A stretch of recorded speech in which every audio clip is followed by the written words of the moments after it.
Assalamualaikum warahmatullahi wabarakatuh. Halo kawan-kawan. Oke, kali ini kita akan bahas lagi nih menuju Pilpres 2024 sebab kita akan bahas lagi tentang Pak Anies Rashid Baswedan. Karena Pak Anies saat ini kan masih berada di Tanah Suci, mungkin sekarang ada di Madinah. Dan Pak Anies sebelumnya kan pernah bertemu dengan Muhammad bin Salman sebagai mahkota kerajaan atau Raja Arab Saudi atau anak dari Raja Arab Saudi. Kemudian setelah itu Pak Anies juga berkunjung ke pelbagai ulama-ulama dan syekh yang ada di Makkah dan Madinah. Dan saat ini kemarin malam tepatnya itu Pak Anies terkesan sekali dengan kesahihan Museum Rasulullah. Ya, beliau di sana juga bertemu dengan Syekh Dr. Nasir bin Musfir Al-Sahrani itu. Jadi saya pikir dengan perjalanan spiritualnya Pak Anies ini memberikan kepada kita sesuatu hal yang menarik. Sebab di tengah hiruk pikuk suasana politik di tanah air, Pak Anies tetap santai-santai aja, enjoy aja di Tanah Suci. Ini yang perlu kita contohi di Pak Anies, bahwasanya dengan situasi apapun, ya Pak Anies selalu tenang. Ini yang poin yang harus kita ambil dari beliau ini. Coba kita bahas ketika Pak Anies Baswedan terkesan kesahihan Museum Rasulullah SAW di Madinah. Kita akan ungkap di sini kawan-kawan.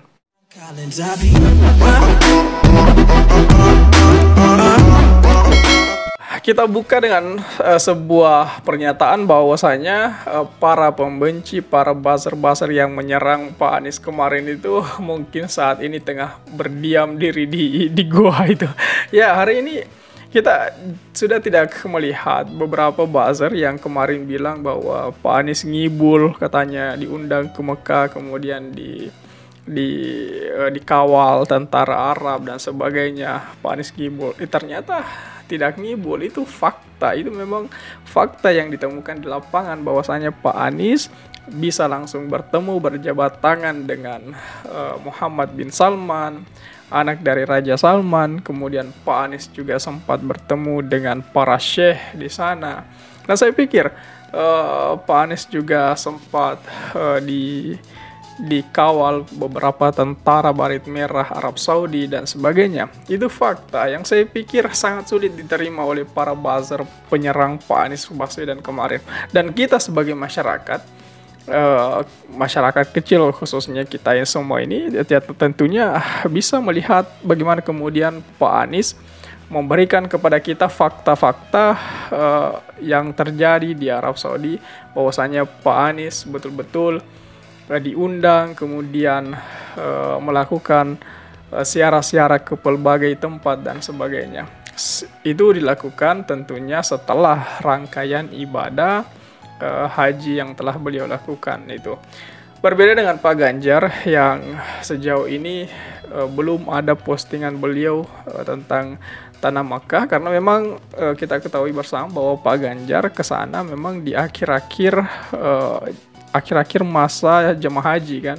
Tentunya mungkin Pak Ganjar sekarang ini masih sibuk tengah melakukan ritual-ritual untuk menunaikan ibadah hajinya. Karena memang Pak Ganjar diketahui dia berangkat belakangan kawan-kawan. Ya, sekarang kita bahas Pak Anies Baswedan yang berada di Museum Rasulullah SAW. Nah, bakal calon presiden atau capres dari Koalisi Perubahan untuk Persatuan, yakni Pak Anies Rashid Baswedan, beserta rombongan mengunjungi Museum Rasulullah di Madinah pada Jumat malam kemarin, kawan-kawan. Ya, kedatangan Pak Anies beserta keluarga tersebut langsung disambut oleh Direktur Museum, yakni Syekh Dr. Nasir bin Musfir Al-Sahrani itu. Kata Pak Anies, alhamdulillah sangat bersyukur kemarin malam usai sholat Isya di Masjidil Nabawi, kami sekeluarga berkesempatan mengunjungi Museum Rasulullah di Madinah.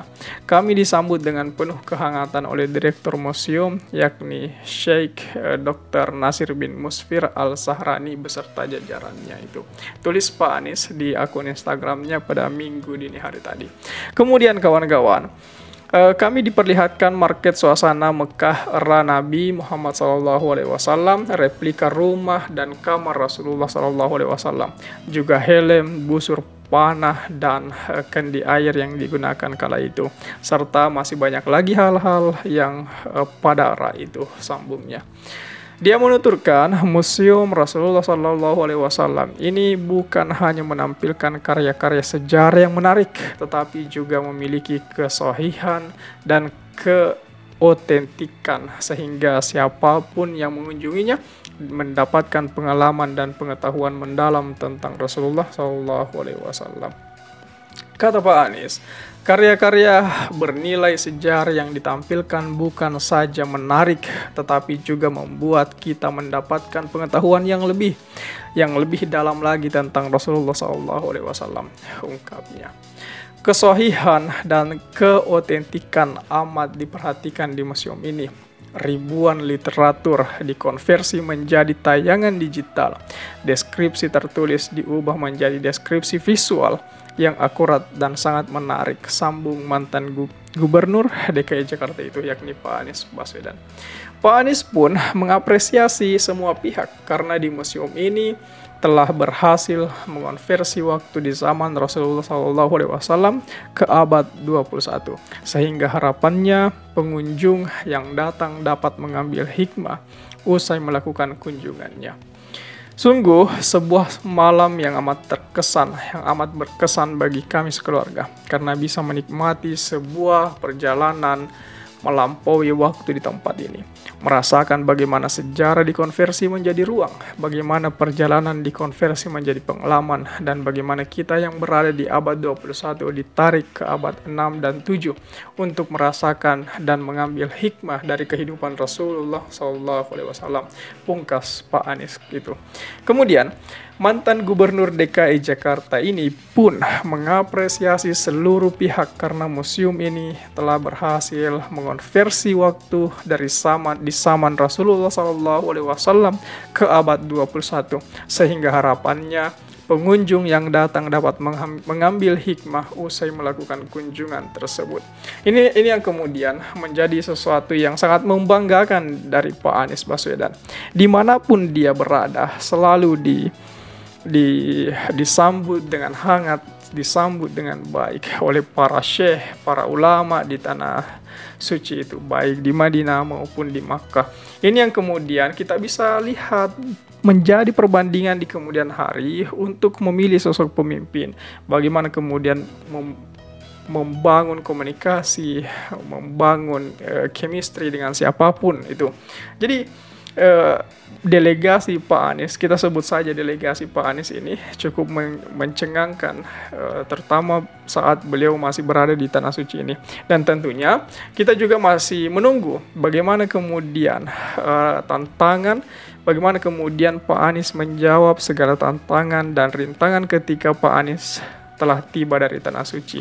Itu ketika Pak Anies telah tiba di sini. Kita tentunya perlu melihat bagaimana kemudian cara Pak Anies menempuh semua itu untuk menuju Pilpres 2024. Dan yang paling hangat sekarang ini adalah pembahasan tentang Jakarta International Stadium, yakni karyanya Pak Anies yang sekarang ini tengah ramai diperbincangkan karena dari pihak PSSI ataupun dari pihak PUPR itu kan, mereka kan mau menghapus JIS dari venue Piala Dunia U17 itu. Nah, itu yang menarik sebenarnya, karena ada upaya untuk menghapus karya-karya Anies yang telah Anies buat selama menjadi Gubernur DKI Jakarta. Itu yang menarik. Kemudian yang menarik kedua, atau yang paling hangat kita nantikan yang kedua, adalah masalah cawapresnya Pak Anies. Kira-kira siapa yang bakalan dipilih untuk menjadi cawapres Pak Anies mengarungi Pilpres 2024. Itu juga yang menarik. Makanya perlu kita nantikan kedatangan Pak Anies dari Tanah Suci. Perlu kita nantikan kepulangan Pak Anies. Semuanya itu tentu akan terjawab setelah Pak Anies berada di sini. Oke kawan-kawan, jadi saya pikir itu saja dulu. Terima kasih telah tiba di sini. Nah, sekarang melihat Pak Anies tengah menjajaki Tanah Suci baik Makkah maupun Madinah, dan disambut hangat beberapa ulama dan para syekh, bagaimana tanggapan kawan-kawan melihat hal itu? Apakah kawan-kawan salah satu pendukung Pak Anies dan semakin mencintai Pak Anies karena hal itu? Coba tulis di kolom komentar. Oke, share juga video ini supaya banyak yang tahu informasi ini dan juga bisa ikut nimbrung di kolom komentar. Oke kawan-kawan, jadi saya pikir itu saja dulu. Terima kasih telah tiba di sini. Jangan lupa subscribe agar tidak ketinggalan pada video selanjutnya. Sekali lagi terima kasih dan wassalamualaikum warahmatullahi wabarakatuh.